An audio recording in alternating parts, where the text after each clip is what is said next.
Morrison lance l'attaque simultanée contre 16 communautés autonomes. Jin Woo riposte avec un réseau de communication distribué utilisant signaux lumineux, fumée et son. Chaque village devient un neurone dans un cerveau collectif qui s'adapte en temps réel. L'intelligence distribuée bat la hiérarchie militaire classique, Morrison capitule. Naissance d'un organisme social révolutionnaire. Épisode 10. Bonne écoute. 5 jours ont passé depuis la défaite de l'opération Réinitialisation. 5 jours pendant lesquels Morrison a observé depuis son bureau aseptisé du centre de coordination métropolitaine l'effondrement de tout ce qu'il croyait contrôler. Sur ses écrans de surveillance, il voit les signaux lumineux qui continuent de danser entre les villages autonomes, ce réseau organique qui grandit d'heure en heure comme un organisme vivant qu'il ne peut plus arrêter. À 58 ans, Morrison a consacré sa vie entière au système de contrôle centralisé qu'il sert. Mais ce matin du 20 novembre, pour la première fois depuis des décennies, il éteint ses écrans et regarde par la fenêtre le monde réel. Au loin, vers l'horizon est, il distingue les fumées des signaux de communication du réseau de Jin. Même ici, au cœur de la métropole contrôlée, l'influence des communautés autonomes commence à se faire sentir. Son assistant, un jeune technocrate ambitieux nommé Durand, entre dans le bureau avec une pile de rapports alarmants. « Monsieur Morrison, nous avons un problème.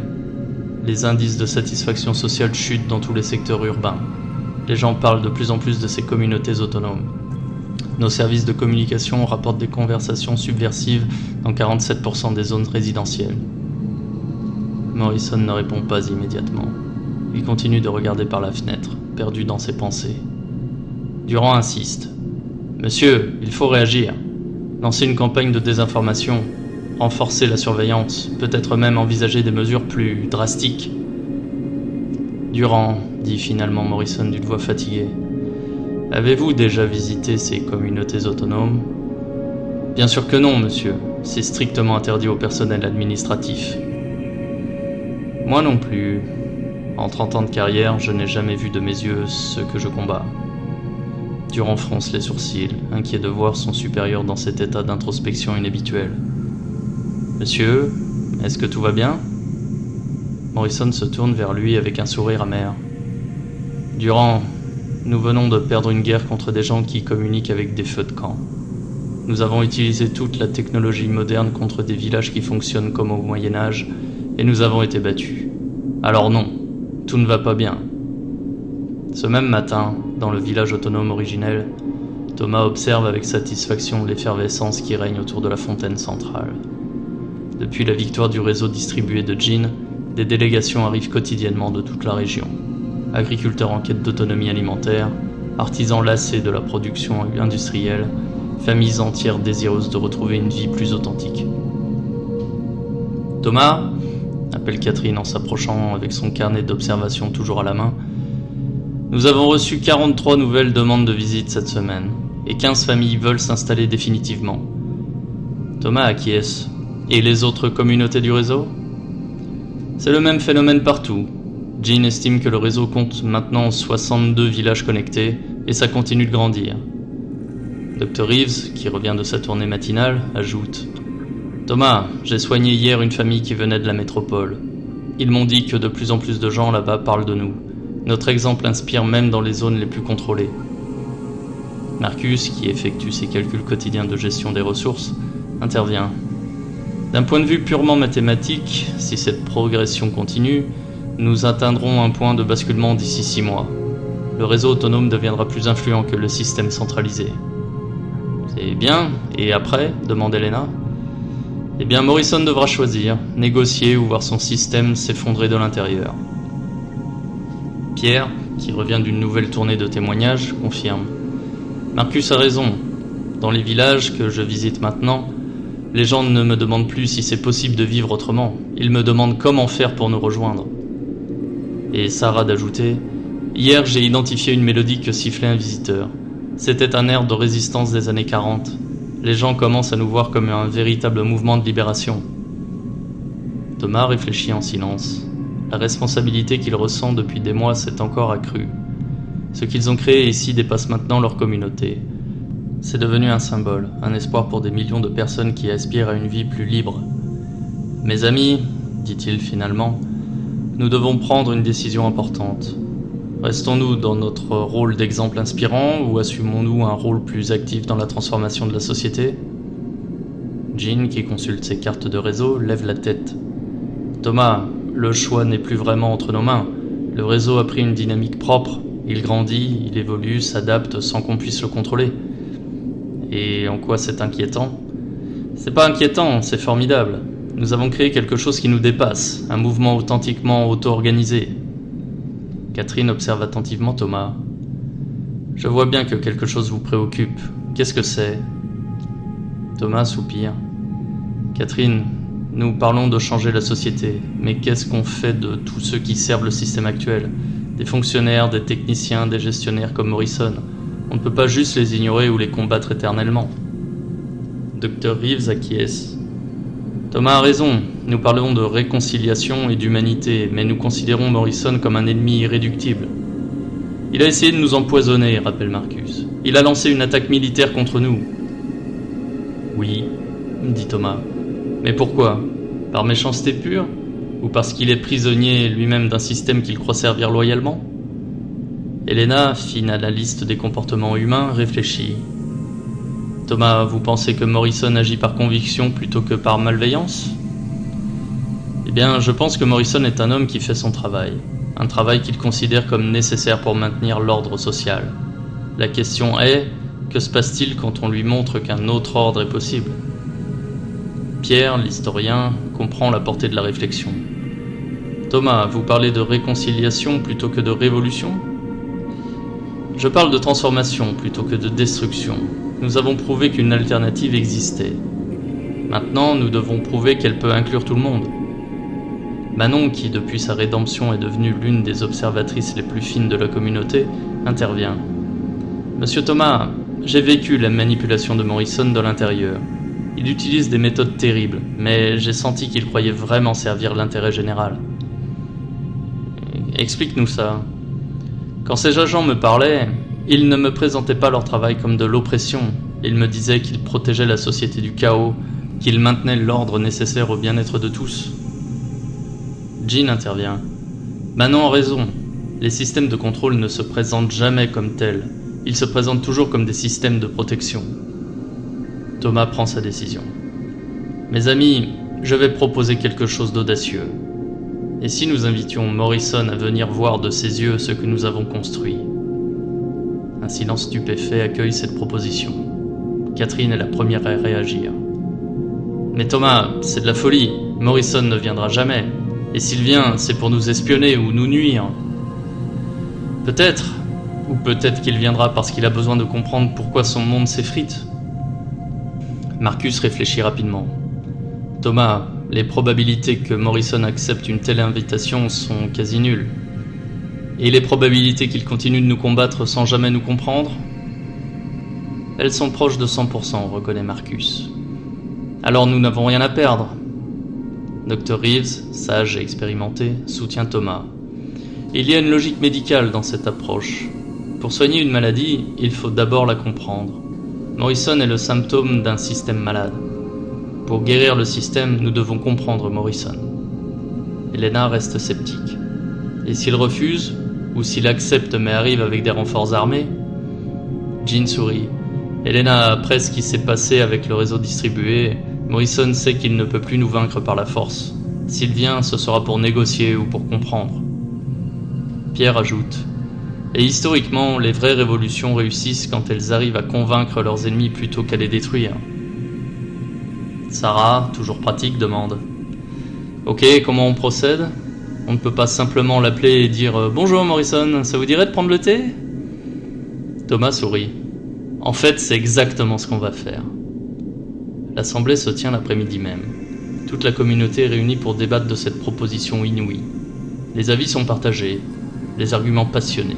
« C'est trop dangereux, dit une mère de famille.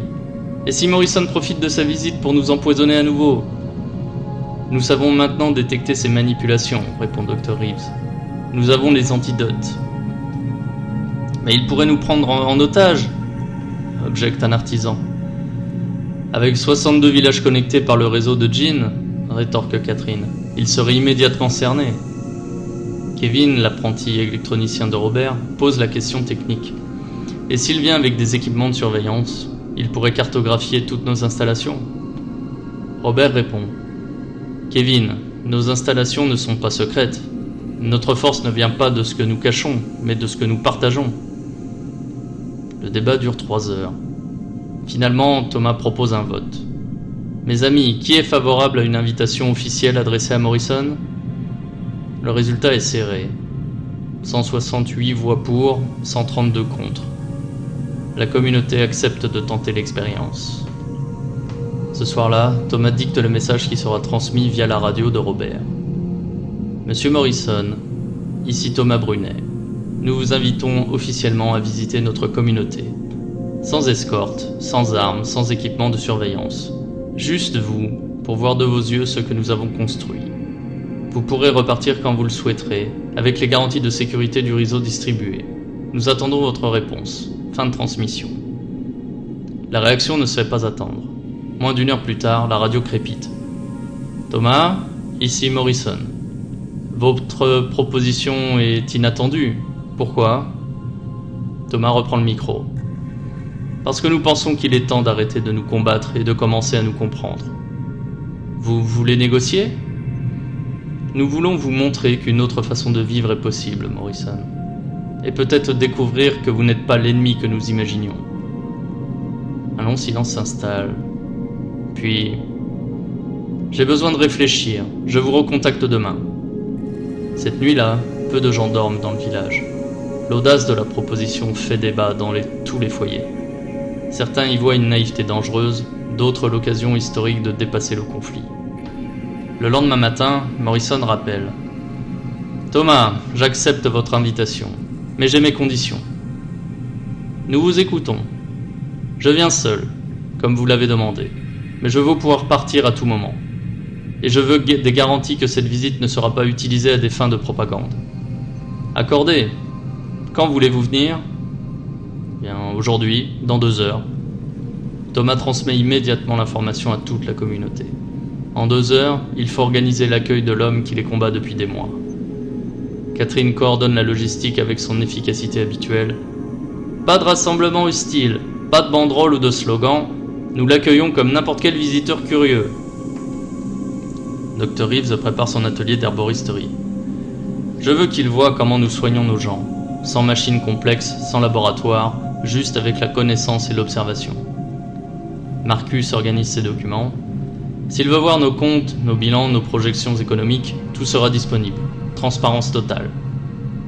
Jean vérifie son réseau de communication. Tous les villages du réseau sont prévenus. Ils savent que Morrison nous rend visite pacifiquement. Pierre réfléchit à son approche. S'il veut comprendre notre histoire, je suis prête à la lui raconter. Sans passion, sans colère, juste les faits. Sarah, quant à elle, se demande comment utiliser sa compétence. S'il y a de la musique pendant sa visite, je pourrais identifier ce qui l'émeut ou le dérange. La musique révèle beaucoup de choses sur les gens. À 14 heures précises, une voiture noire s'arrête à l'entrée du village. Morrison en descend, seul, sans escorte, comme promis. Il porte un costume civil. Il a l'air fatigué mais déterminé. Thomas s'avance pour l'accueillir. Monsieur Morrison, bienvenue dans notre communauté.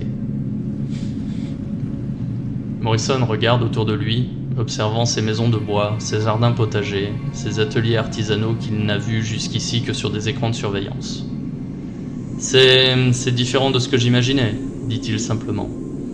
Et qu'imaginiez-vous ? J'imaginais un campement de fortune, des conditions précaires, des gens aigris ou désespérés. Thomas sourit. Venez, nous allons vous montrer la réalité. La visite commence par l'atelier du Dr. Reeves. Morrison observe avec fascination les préparations de remèdes naturels, les techniques de diagnostic par l'observation, les méthodes de soins sans technologie lourde. Docteur, dit-il au Dr. Reeves, vous soignez vraiment tous vos malades avec ces plantes ? Depuis des mois, oui, et avec d'excellents résultats. Regardez nos statistiques de santé. Dr. Reeves lui montre ses registres manuscrits, taux de maladie inférieur aux moyennes nationales, aucun décès depuis la fondation de la communauté, satisfaction des patients proche de 100%. Waouh, comment c'est possible ? Parce que nous traitons les causes, pas seulement les symptômes, et parce que nous prenons le temps d'écouter chaque patient. Morrison feuillette les registres, visiblement troublé. Dans nos hôpitaux, nous avons la meilleure technologie médicale du monde, mais nos indices de satisfaction sont bien inférieurs. Monsieur Morrison, la technologie soigne les corps, l'attention humaine soigne les personnes. L'étape suivante est l'atelier de Marcus. Morrison découvre avec stupéfaction les calculs économiques qui prouvent la rentabilité de l'autonomie. Marcus, ces chiffres, ils sont vérifiés ? Monsieur Morrison, vous pouvez tout contrôler. Nos comptes sont ouverts, nos méthodes transparentes. Morrison étudie attentivement les bilans, recalcule certaines projections et vérifie les données. Au bout d'une heure, il doit se rendre à l'évidence. Économiquement, le modèle autonome fonctionne mieux que le système centralisé. Comment se fait-il que nos économistes ne soient jamais arrivés à ces conclusions ? Marcus explique patiemment. Parce que vos économistes ne comptabilisent pas les coûts cachés du contrôle. Surveillance, bureaucratie, résistance passive. Tout ça coûte très cher. Et vous comptabilisez quoi ? Eh bien, la motivation, la créativité, l'entraide spontanée. Quand les gens sont libres et heureux, ils sont bien plus productifs. Morrison découvre ensuite l'atelier de Robert et ses innovations techniques. Des radios artisanales qui fonctionnent mieux que les équipements industriels, des systèmes électroniques réparables et évolutifs, des solutions techniques simples mais efficaces. Robert, vous avez appris tout ça comment ? En faisant, monsieur Morrison, en testant, en me trompant, en recommençant, comme tous les inventeurs depuis la nuit des temps. Mais dans notre système, nous avons des laboratoires de recherche, des équipes d'ingénieurs. Oui, des ingénieurs qui innovent selon des cahiers des charges préétablis pour des marchés prédéfinis. Moi, j'innove selon les besoins réels de ma communauté. Morrison commence à comprendre quelque chose de fondamental. Vous dites que l'innovation décentralisée est plus efficace que l'innovation centralisée ? Je dis que l'innovation motivée par l'usage est plus efficace que l'innovation motivée par le profit. La visite se poursuit par l'école informelle où Pierre enseigne aux enfants. Morrison assiste à un cours d'histoire où les enfants apprennent en questionnant, en débattant, en construisant eux-mêmes leurs connaissances. Pierre, vos élèves, ils semblent si engagés ? Oui, parce qu'ils apprennent ce qui les intéresse, au rythme qui leur convient, avec des méthodes qui respectent leur curiosité naturelle. Morrison observe Théo, maintenant âgé de 13 ans et demi, qui explique à un camarade plus jeune les principes du calcul mental qu'il a appris avec Marcus. « Monsieur Morrison, dit Théo en s'approchant, vous voulez que je vous montre comment on calcule de tête ?» Morrison, troublé par la spontanéité de l'enfant, accepte. Théo lui enseigne patiemment les techniques de calcul mental avec la patience naturelle de quelqu'un qui partage un savoir précieux. « Théo, dans ton ancienne école, tu apprenais comment ?»« Eh bien, avec des ordinateurs, monsieur. On tapait les questions, l'ordinateur donnait les réponses. Mais on ne comprenait pas pourquoi. Et maintenant ? Maintenant, je comprends. Et quand je comprends, je peux enseigner aux autres. » Morrison réalise soudain que cet enfant de 13 ans maîtrise des compétences que la plupart des adultes de son système ont perdues. La journée se termine par la visite du réseau de communication de Jean. Morrison découvre avec fascination ce système distribué qui a battu ses forces militaires. Jean, vous avez vraiment coordonné 62 villages avec des signaux de fumée ? Pas seulement, monsieur Morrison, avec un principe révolutionnaire, faire confiance à l'intelligence collective plutôt qu'au contrôle centralisé. Je comprends pas, vous pouvez m'expliquer ? Jean sort ses cartes, explique patiemment les principes des réseaux distribués, montre comment l'information circule, comment les décisions se prennent, comment le système s'adapte et évolue. Vous voyez, monsieur Morrison, votre système repose sur l'idée que les gens ont besoin d'être dirigés. Le nôtre repose sur l'idée que les gens savent s'auto-organiser quand on leur fait confiance. Morrison étudie attentivement les schémas.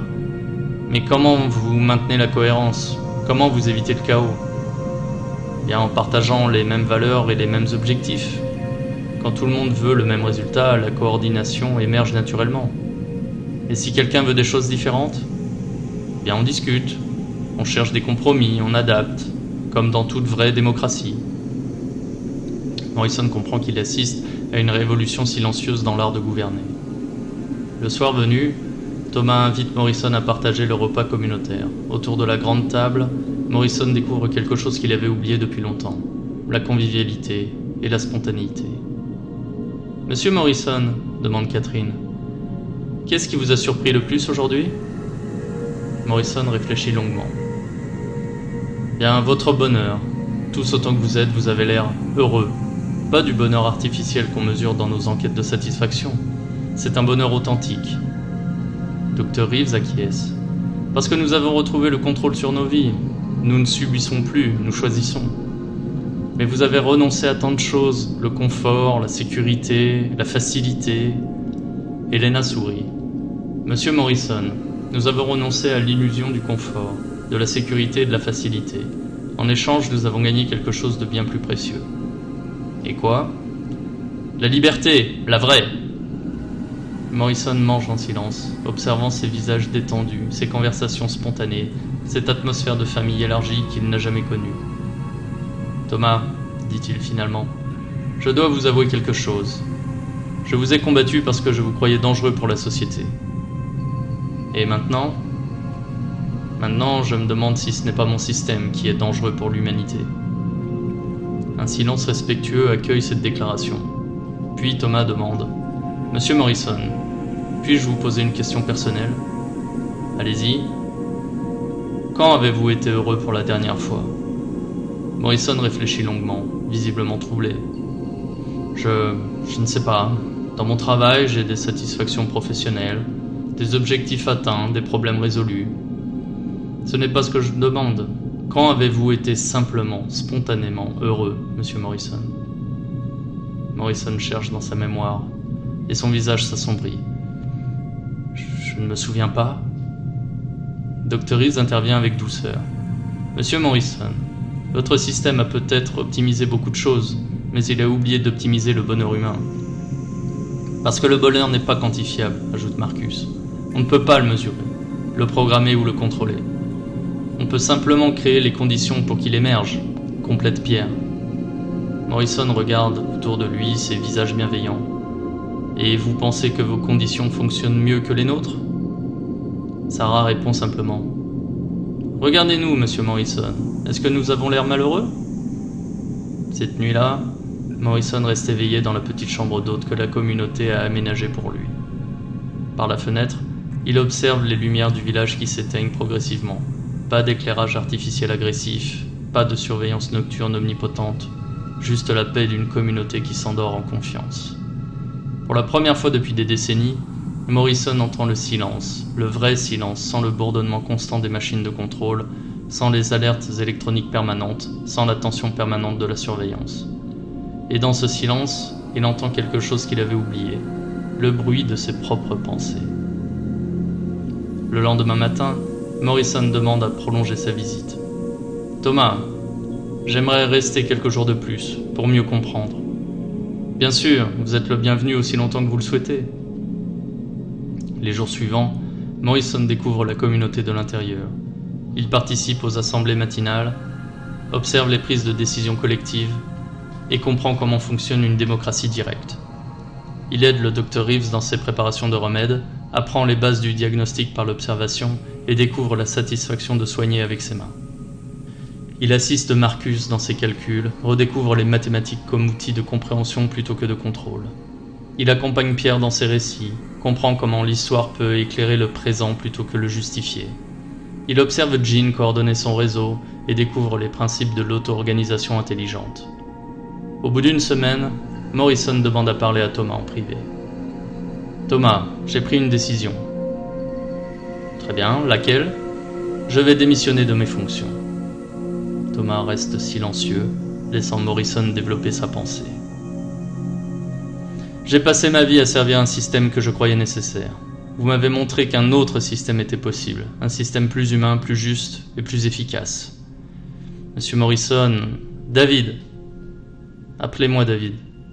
David, que comptez-vous faire ? » David Morrison sourit pour la première fois depuis des années. « Je compte apprendre. Si vous voulez bien de moi, j'aimerais apprendre à vivre autrement. » David, vous êtes sûr ? Vous abandonnez tout, votre position, votre pouvoir, votre sécurité. Thomas, j'abandonne mes chaînes, je choisis la liberté. Le retour de Morrison dans la métropole fait l'effet d'une bombe.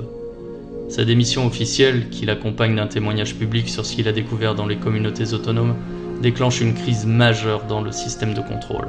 « Mes concitoyens, dit-il lors de sa dernière conférence de presse, j'ai servi pendant 30 ans un système que je croyais protéger notre société. J'ai découvert que ce système nous protège de nous-mêmes, de notre propre capacité à nous organiser librement. » Les questions fusent. « Monsieur Morrison, vous abandonnez vos responsabilités ? » « Non, j'assume mes vraies responsabilités, envers l'humanité, pas envers une bureaucratie. » « Mais sans contrôle central, c'est le chaos. » « Sans contrôle central, c'est la liberté. Et la liberté n'est chaotique que pour ceux qui ont peur de faire confiance à leurs semblables. »« Mais que va devenir le système ?» Morrison sourit. « Le système va évoluer. Comme tous les systèmes obsolètes, il va se transformer ou disparaître. » La démission de Morrison déclenche une cascade de réactions. Dans tout le territoire, des fonctionnaires questionnent leur mission, des citoyens remettent en cause leur dépendance, des communautés s'organisent pour expérimenter l'autonomie. Le réseau de Gene s'étend encore plus rapidement. En quelques semaines, il couvre la moitié du territoire. Plus qu'un système de communication, il devient un système nerveux d'une société nouvelle. 3 mois plus tard, David Morrison, ancien Morrison, travaille dans les jardins potagers de la communauté. Ses mains, autrefois expertes à manipuler des données abstraites, apprennent patiemment à faire pousser des légumes. « David, » lui dit Dr. Reeves en passant, « comment vous sentez-vous » David s'arrête, regarde ses mains couvertes de terre, sourit. « Docteur, pour la première fois de ma vie, je me sens utile. »« Utile ? Je ne gère plus la vie des gens. Je nourris la vie, c'est différent. » Thomas s'approche avec un rapport de Gene. « David, le réseau compte maintenant 213 communautés connectées. Votre ancien système ne contrôle plus que les grandes métropoles. »« Oui, alors ? Alors vos anciens collègues demandent à négocier. Ils veulent savoir comment gérer la transition. » David réfléchit un moment. « Thomas, ils ne sont pas mes ennemis. Ce sont des gens perdus dans un système qu'ils ne comprennent plus. Peut-être qu'on pourrait les aider. »« Oui, et comment ? » Comme vous m'avez aidé, en leur montrant qu'autre chose est possible. » 6 mois plus tard, l'ancienne métropole contrôlée s'est transformée en fédération de quartiers autonomes. Le réseau de Gene couvre maintenant l'ensemble du territoire, reliant des centaines de communautés qui expérimentent chacune leur version de l'autonomie. L'ancien système de contrôle total n'a pas été détruit. Il s'est transformé en système de coordination volontaire, aidant les communautés qui le souhaitent à résoudre leurs problèmes communs. David Morrison est devenu David, tout court. Jardinier, apprenti arboriste, conteur d'histoires pour les enfants qui n'ont jamais connu l'ancien monde du contrôle total. Ce soir-là, 5 ans après la fondation de la première communauté autonome, Thomas organise une assemblée spéciale. Pour la première fois, des représentants de toutes les communautés du réseau se rassemblent physiquement. 400 personnes sont réunies dans la grande prairie qui jouxte le village originel. Des tentes colorées accueillent des délégués venus de tout le territoire. L'atmosphère est festive, mais aussi solennelle. Chacun comprend qu'ils vivent un moment historique. « Mes amis, » commence Thomas, « il y a 5 ans, nous étions 300 personnes qui cherchaient simplement à survivre. Aujourd'hui, nous sommes 4 millions de citoyens qui ont choisi de vivre librement. » Des applaudissements chaleureux saluent cette déclaration. Marcus, maintenant reconnu comme le grand économiste du mouvement, prend la parole. « Thomas a raison. Nos calculs montrent que 40% de la population vit maintenant dans des communautés autonomes ou semi-autonomes, et ce pourcentage augmente chaque mois. » Dr. Reeves, dont les cheveux ont blanchi mais dont l'énergie reste intacte, ajoute « Et nos statistiques de santé sont meilleures que jamais. Moins de malades chroniques, moins de stress, moins de dépression. La liberté soigne. » Pierre, maintenant coordonnateur des écoles libres, confirme. Nos enfants grandissent différemment. Ils savent penser par eux-mêmes, créer avec leurs mains et coopérer sans contrainte. Ils inventent le monde de demain. Gene présente son réseau, devenu un modèle d'organisation sociale étudié dans le monde entier. Nous avons prouvé qu'une société peut fonctionner sans hiérarchie centralisée. L'intelligence collective surpasse toujours l'autorité imposée. Catherine, toujours observatrice, vigilante, évoque les défis. Nous avons encore des problèmes à résoudre. Tous les anciens fonctionnaires ne s'adaptent pas aussi bien que David. Certaines régions résistent au changement. Elena tempère, mais globalement, la transition se passe mieux que nous l'espérions. Très peu de violence, beaucoup de dialogue, une évolution progressive plutôt qu'une révolution brutale. Manon, devenue une spécialiste reconnue de la détection des manipulations, témoigne. Nous aidons maintenant d'autres pays à se libérer de leur système de contrôle. Nos méthodes inspirent le monde entier. David Morrison prend la parole à son tour, provoquant un silence respectueux. Mes amis, il y a 5 ans, je vous combattais au nom de l'ordre et de la sécurité. Vous m'avez montré que le vrai ordre naît de la liberté et que la vraie sécurité vient de la confiance mutuelle. Il marque une pause, ému. Je ne regrette rien de mon ancienne vie, parce qu'elle m'a mené jusqu'ici. Mais je ne voudrais pour rien au monde revenir en arrière. Thomas reprend. David symbolise ce que nous avons toujours cru. Personne n'est irrémédiablement notre ennemi. Il y a juste des gens qui n'ont pas encore découvert qu'autre chose était possible. Robert, dont les innovations techniques sont maintenant enseignées dans toutes les communautés, intervient. Et nous continuons d'innover. Nos technologies restent simples, réparables, compréhensibles. Nous ne créons pas de nouvelles dépendances. Kevin, maintenant maître artisan à 23 ans, ajoute « Nos jeunes aussi apprennent autant avec leurs mains qu'avec leur cerveau. Ils savent construire, réparer et créer. Ils ne subissent pas la technologie, ils la maîtrisent. » Théo, maintenant âgé de 18 ans et étudiant libre, témoigne. Nous les jeunes, nous grandissons en sachant que nous avons le choix. Nous pouvons décider de notre vie, de notre travail et de nos relations. Cette liberté, nous la protégerons. L'assemblée continue tard dans la nuit. Chacun partage son expérience, ses découvertes et ses projets. Progressivement, une vision commune émerge. Celle d'une société basée sur la coopération volontaire, l'innovation décentralisée, l'éducation libre et la démocratie directe. Mes amis, dit Thomas en conclusion, nous n'avons pas créé une utopie. Nous avons créé quelque chose de plus précieux, un laboratoire permanent d'expérimentation sociale. Jean approuve. Notre réseau continue d'évoluer, de s'adapter et de grandir. Chaque communauté invente ses propres solutions et toutes partagent leurs découvertes. Dr. Reeves ajoute « Et nous formons une nouvelle génération qui saura préserver et faire évoluer cet héritage. » Catherine conclut avec sa sagesse d'observatrice. Le plus important, c'est que nous avons retrouvé confiance en l'humanité, en notre capacité à nous organiser, à coopérer et à créer ensemble. Le lendemain matin, David Morrison se lève avant l'aube pour soigner ses légumes.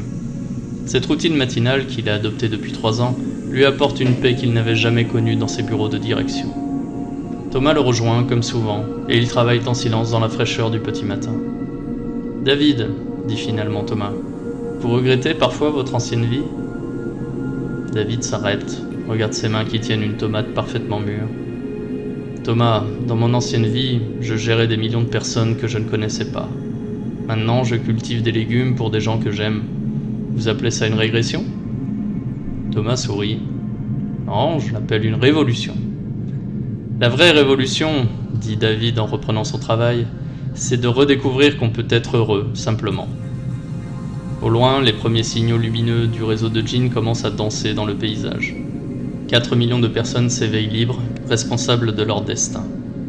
Marcus sort pour ses calculs matinaux et salue les 2 hommes. « Thomas, David, les nouvelles sont excellentes. 3 nouvelles communautés ont rejoint le réseau cette semaine. Et nos indices économiques sont au plus haut. » Dr. Reeves passe avec sa sacoche de remèdes. « Et nos indices de santé aussi. Hier, j'ai soigné un enfant qui m'a dit qu'il voulait devenir médecin, comme moi. Sans machine, juste avec ses mains et ses yeux. » Pierre emmène un groupe d'enfants en excursion historique. « Nous allons visiter les ruines de l'ancien centre de contrôle, pour qu'ils comprennent d'où nous venons et pourquoi nous ne devons plus jamais y retourner. » Catherine coordonne les équipes d'observation qui veillent discrètement sur la sécurité collective. « Tout est calme. Notre réseau fonctionne parfaitement. Nous sommes libres et protégés. » Elena organise les échanges avec les autres communautés. Demain arrive une délégation japonaise. Ils veulent apprendre de nos méthodes pour les adapter chez eux. Sarah prépare le festival musical intercommunauté. Nous aurons des chants de liberté de toute la région. La musique unit les peuples mieux que tous les traités. Jean vérifie son réseau de communication distribué. Le système fonctionne automatiquement maintenant. L'intelligence collective s'autorégule. Robert et Kevin terminent une nouvelle invention. Un système d'éclairage solaire ultra simple que toutes les communautés pourront reproduire. Manon forme de nouveaux détecteurs de manipulation. Des jeunes qui sauront protéger leur génération contre toute tentative de retour au contrôle total.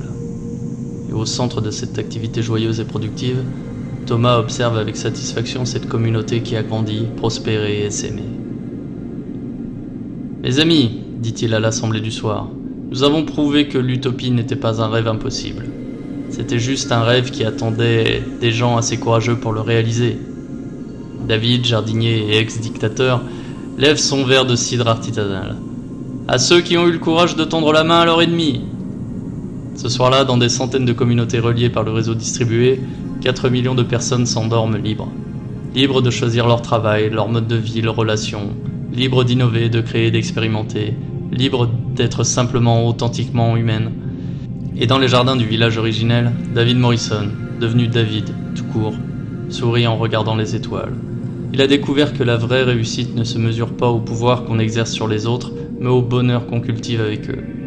Demain, il plantera de nouveaux légumes, et ces légumes nourriront des gens libres.